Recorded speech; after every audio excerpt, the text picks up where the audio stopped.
Fruitarianism and spirituality.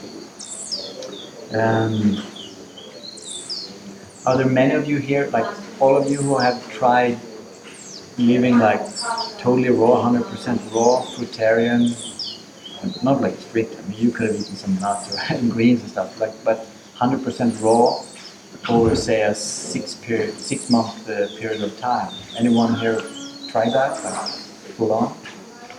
Okay, that's quite a few. I suspect that if you were doing some kind of meditation practice or some kind of spiritual practice, I suspect that you experienced some differences in that too. But, yeah. Maybe not all of you. I'm not saying that you should. That's like mandatory.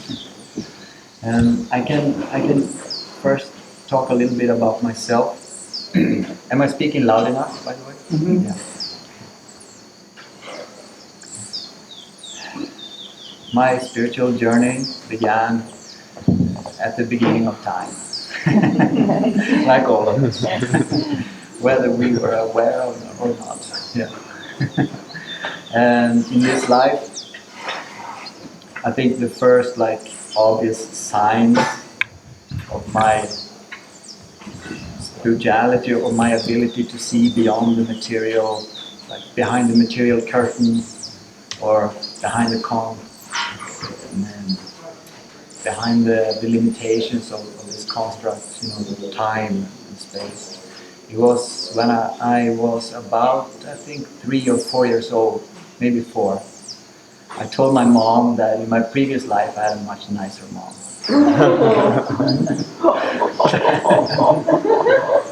That was harsh, really. But I don't know. Yeah, that's what happened. So it probably was a bit. She's told me afterwards that it was a bit like she got some chills down her spine and stuff like this. It was a bit unexpected, I guess. And with nicer, I don't know what I meant back then. Maybe, I don't know. I have no clue. Maybe she had just not given me what I wanted that exact day, the candy or whatever. I have no clue. I don't remember.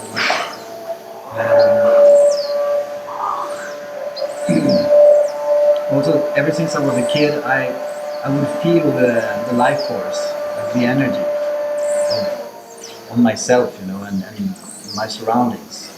Like I do now, I just put my hands out like this and I feel the ki, the chi, the prana, the life force, the whatnot. If I reach it out to him, I can feel his energetic presence, his aura. I can feel his, like where there are blockages or like holes in the aura, for example, and stuff like this. When I was a kid, I usually just used it to find things because I sensed when I thought about things, the energy would go to that thing. Like when you think about something, when you feel something, you are creating an energetic field. So I was like, oh no, I lost this little screw, like out on the lawn somewhere. It fell off the lawnmower, right? So I need to find this, and that's impossible. That's totally impossible. Like you need a metal detector or something. So I was maybe 5 years old, maybe 6. So I would just go to one corner and I would be like thinking about this thing, seeing it in front of me, and just putting a lot of feeling into it, put my hands out and just turn around. And when the buzzing got stronger, that was my direction, right? And go to the other corner, do the same thing. Okay, we have a pointer. Oh yeah, there's this school. They're very practical. So it's kind of like that. Then of course these things are not really accepted in general society for the most part. I think a lot of people are aware of something like this, or they believe something, they've had some experience, but it's not really accepted to talk about it openly. So I didn't do that much.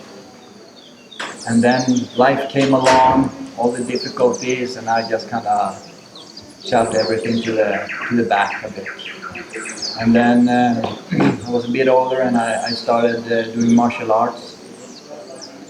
And with that also more meditation. And with the meditation I noticed, because I also went vegetarian, I stopped eating meat. And aside from all the health effects, just kind of energetically in meditation, my ability to change my state of being really changed.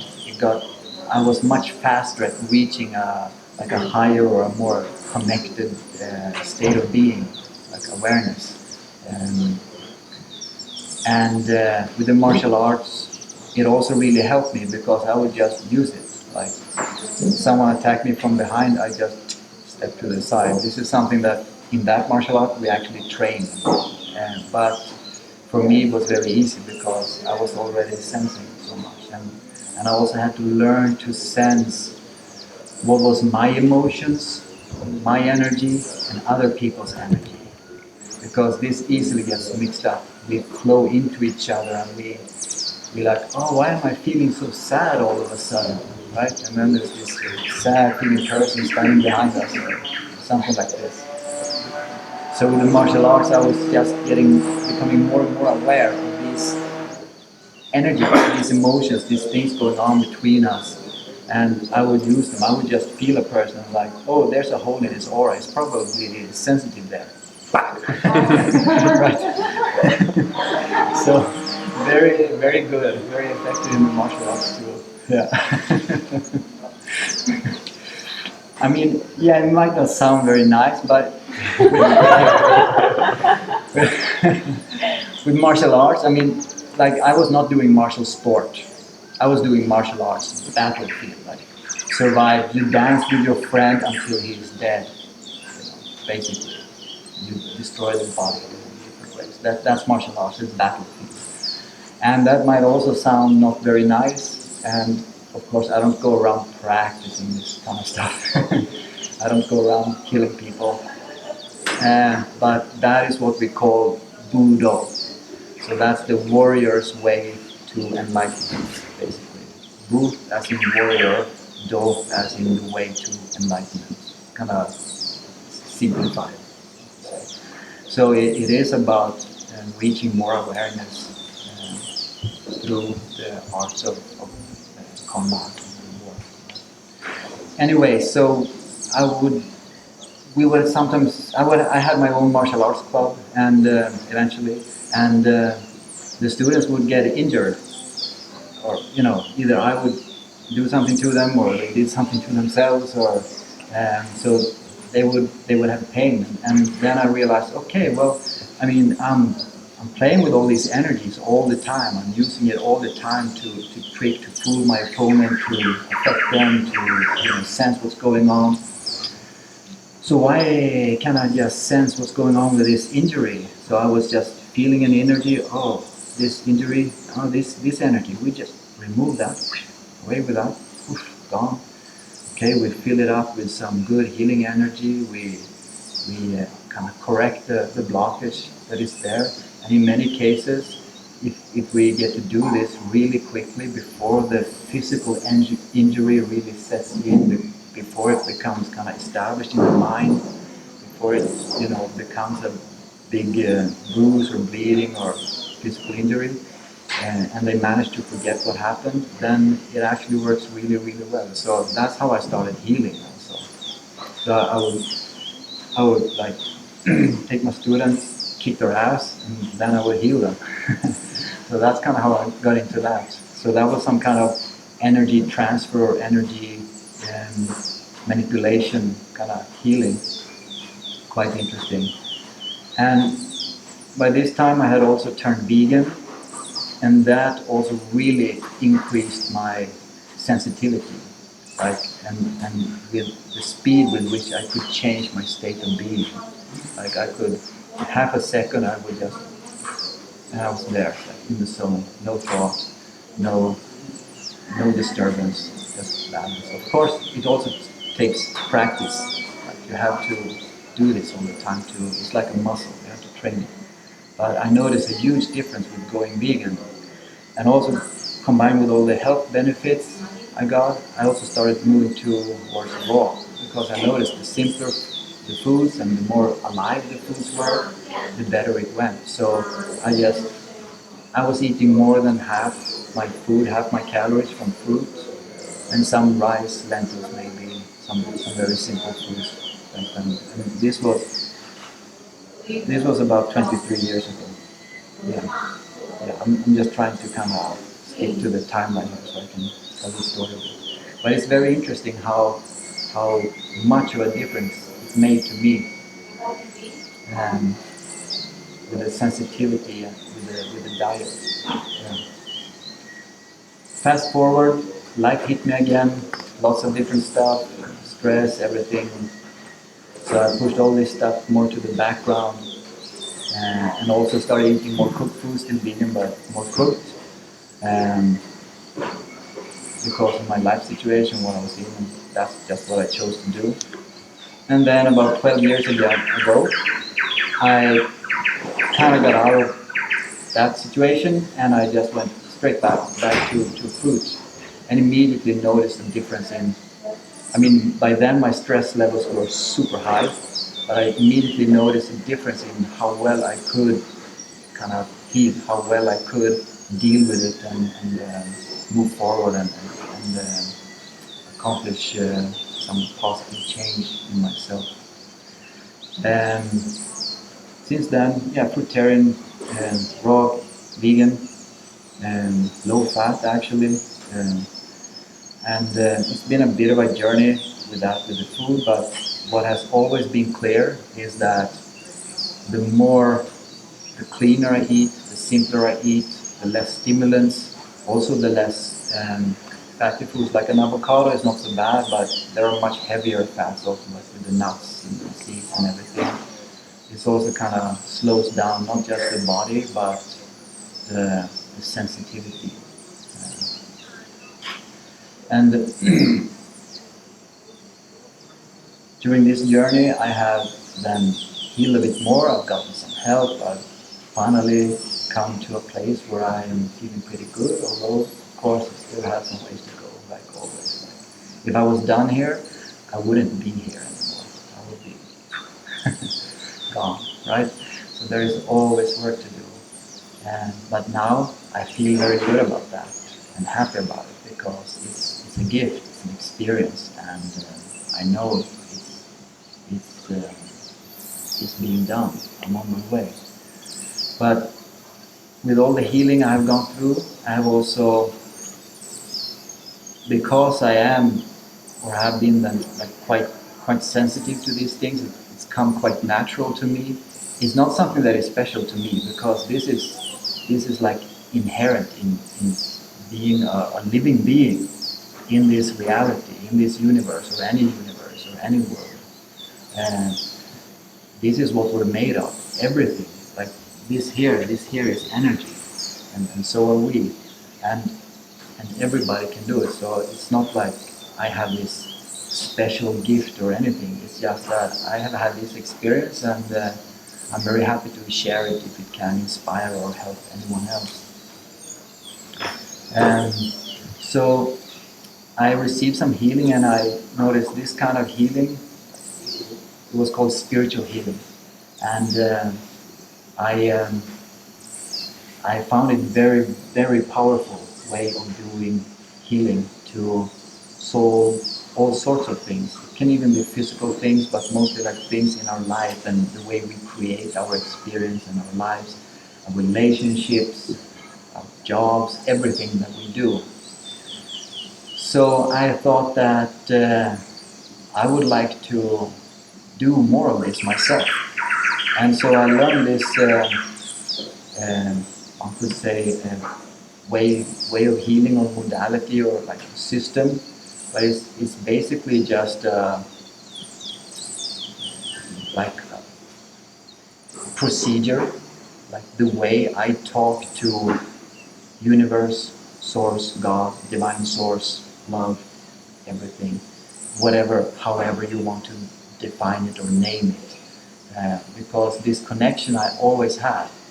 And so I just learned this way of talking through that with source, and and that could affect really, really powerful healing, basically regarding anything.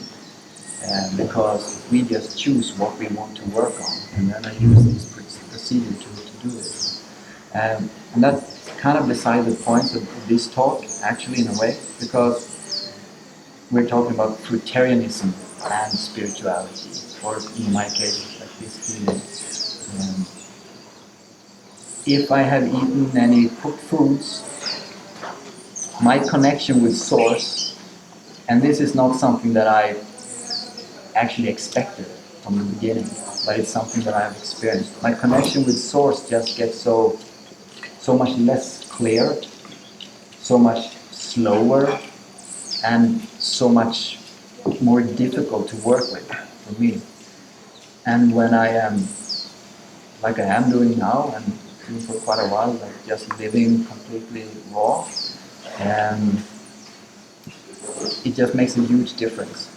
So I always want to say, like, yeah, if you have a spiritual practice, I would advise trying to move towards like a completely raw diet and lifestyle, because the clarity, the speed is like it's a huge difference. And the person who helped me a lot with my healing and who also taught me this procedure to do this spiritual healing, she also noticed huge difference, and she had much more trouble than me, struggling with food addictions and stuff, and went back and forth. And basically, when she was eating cooked, she didn't even like to do healing because it was such a huge difference. And when she had been raw for a month or so, it was all just 10 times faster, 10 times more clear and easier to work with. And this is really what I have experienced too. So anybody who is like into stuff like this or want to just meditate, work on their own awareness, sensitivity, I would really advise to try to move towards totally raw lifestyle. Yeah. And then of course there's a lot of road bumps or speed bumps on that road that everybody who's tried probably knows this. So that can be a challenge. But this is also something that one can do healing on, actually, to clear the deeply lying spiritual kind of soul level blockages or hindrances that has us react and live out in different ways that creates difficulties for us in what we want to do. But yeah, so that's a little bit about my journey to where I am now. Are there any questions? I've done quite a bit of fasting and so on, but I've never done long periods of just raw. And I wondered how I always get into situations where my sensitivity increases. And the question I have is, how do you be around other people that are more more violent or more harsher energies with other people? How do you keep from getting hurt? Excellent question. My first experience with this, like my first conscious, aware experience with this, I think I was about 20, and I was sitting in this bar with my friend. And of course I wasn't drinking. I stopped drinking when I was like 14, 15. So, yeah, I started it early too. So anyways, so I wasn't drinking, but I was in this bar and we were hanging out and just talking. I was sitting there, I didn't really notice, but suddenly she just stares at me and she laughs at me and she's like, "Rob, you're drunk." I was like, Am I? I haven't been drinking. Am I drunk? Yeah, I am drunk. I'm gonna go home now. So I left and went home and just went to bed. Right? The thing is, I was picking up too many energies, and when people get drunk, especially, they also open up. They relax, they release their inhibitions and stuff. So I suspect that even though it's damaging them energy-wise, they also let everything flow more. And I was picking it up. I really I got drunk. So then I was like, because of my mindset, my martial arts and everything, I was like, okay, so how do we deal with this? Yeah, I just block everything. I just keep to myself, but I still want to be open and kind of ventilating my energies and being connected, right? So I figured, okay, I connect with earth and I connect with heavens. Right? But when I want to be undisturbed in my energies in relation to other people, I will just block to to everything going on around me. So, and this is just a thought and an emotion. If you can think it, that's like the beginning, right? And then you pull up some energy so that you feel it. You have an emotion about it, and you're just feeling that you're making a blockage around yourself, but you are kind of open to the heavens and the earth, and you can keep that, and then you are protected. And you can even just say to yourself, or you can say to the universe,